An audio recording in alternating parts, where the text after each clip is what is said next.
பத்திரிகை தொலைக்காட்சி நண்பர்களுக்கு எனது அன்பான இனிய காலங்கள். நம்ம ரொம்ப ஒரு கனத்த இதயத்தோட மிகுந்த மனவேதனையோட இன்றைக்கு உங்களை நான் சந்திக்க சில செய்திகளை சொல்ல வேண்டிய எனக்கு தள்ளப்பட்டது. பெண்கள் கலந்துகிறது, வாய்ப்புகிறது, இன்னும் இந்த மாதிரி என்ன வேணாலும் சொல்லலாம். அந்த மாதிரியான மிகவும் வேதனையான மனநிலை நாங்கள் இங்கே அமர்ந்திருக்கோம். எப்படின்னா, ஊமை ஜனங்களுக்காக தன்னுடைய வாழ்வை அர்ப்பணித்து இந்த மக்களே வாழ்வு என்று இதுவரையில எம்எல்ஏவோ எம்பியாவோ மத்திய அமைச்சராகவோ மாநில அமைச்சராகவோ எந்த ஒரு பதவிக்குமே ஆசைப்படாமல் தான் உருவான ஒரு இயக்கத்திலே என்னை மாதிரி ஒரு சாமானியனை எல்லாம் எம்எல்ஏ ஆக்கி இன்னைக்கு நம்ம மத்திய அமைச்சர்களாக பல பேர், எம்பிக்களாக பல பேர், எம்எல்ஏக்களாக இப்படிலாம் ஆக்கி அழகு பார்த்த அவருடைய மருத்துவர் ஐயா அவர்களை பற்றி இந்த நாட்டை இதுவரையிலே ஆண்டவர்களான நம்முடைய முன்னாள், அதாவது இடஒதுக்கீடு காலத்தில் புரட்சித் தலைவர் எம்ஜிஆர் அவர்கள், அதுக்கு அடுத்தபடியாக நம்முடைய முன்னாள் முதலமைச்சர் மாண்புமிகு கலைஞர் அவர்கள், அதுக்கு அடுத்தபடியாக அம்மையார் முன்னாள் முதலமைச்சர் ஜெயலலிதா அவர்கள், அதே மாதிரி நம்முடைய இன்றைய முதலமைச்சர் மு.க. ஸ்டாலின் அவர்கள், முன்னாள் முதலமைச்சர் எடப்பாடி அவர்கள், இப்படி இந்த நாட்டை ஆண்ட பல்வேறு தலைவர்கள், அதே மாதிரி நம்முடைய வாஜ்பாய் மாண்புமிகு முன்னாள் பாரத பிரதமர் வாஜ்பாய் அவர்கள், இன்றைய பிரதமர் மோடி அவர்கள், இதற்கு முன்பு நம்முடைய மன்மோகன் சிங் அவர்கள் போன்ற இது இந்தியா முழுக்க உள்ள தலைவர்கள் எல்லாம் மருத்துவர் ஐயா அவர்களை பற்றி சொல்லாத வார்த்தைகளை, சொல்ல தயங்கிய வார்த்தைகளை இன்றைக்கு எங்களுடைய சின்னையா அன்புமணி அவர்கள் சொல்லியிருப்பது, நேற்று கூட்டத்தில் பேசியிருப்பதை என்னுடைய அண்ணன் அன்புமணி ராமதாஸ் அவர்கள் சொன்னார், மருத்துவர் ஐயா அவர்கள் ஐயாவாக இல்லை, குழந்தை போல மாறிவிட்டார்.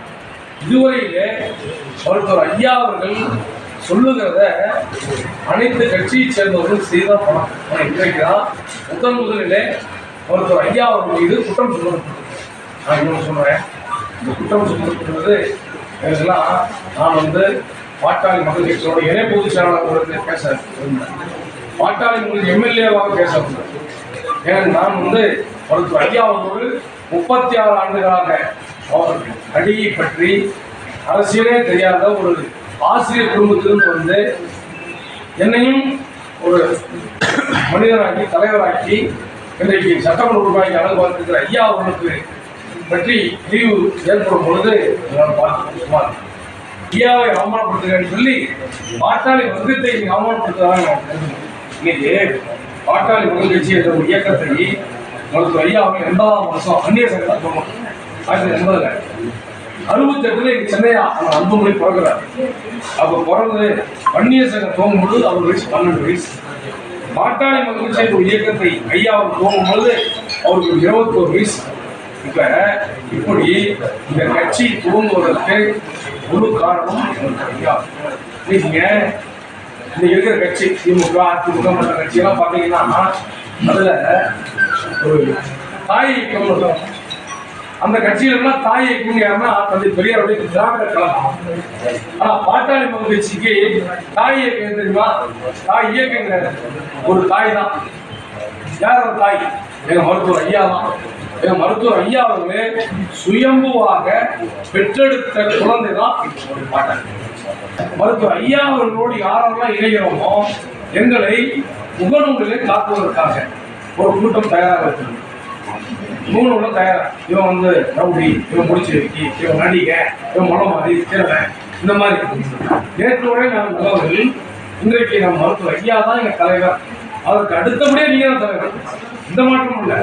எங்க அண்ணன் சின்னையா அவர்கள் நாங்க எங்க அப்பா சொல்றாரு, விவேகானந்தர் சொல்றாரு, தலைவரை தேர்ந்தெடுக்க முன்பு 1000 முறை யோசி. தலைவரை தேர்ந்தெடுத்த பிறகு 2 நடக்கணும். என்ன நடக்கணும்? நீ செத்துட்டா நீ தலைவரை மாற்று, அதாவது தலைவர் மறைந்தால் நீ தலைவரை மாற்றுன்னு சொன்னாங்க. அந்த அடிப்படையில் தான் ஐயாவை பார்த்து அரசியல் பண்ணாங்க. நீங்களே யாரை பார்த்து அரசியல் பண்ணீங்க?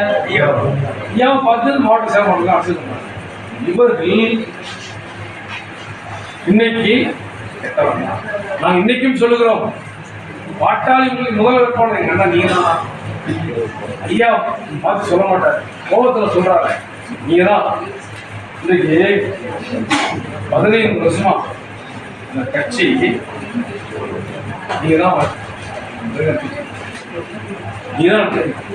இப்ப நீங்க என்னோட பத்திரிகை சொல்றேன், எங்களோட நண்புமணி மாதிரி ஒரு நல்ல தலைவரை நீங்க பார்க்கணும், நல்ல மனிதரை பார்க்கணும். அவைய எது வாயில போடுறத கூட எடுத்து கொடுக்கணும்னு நினைக்கிறேன்.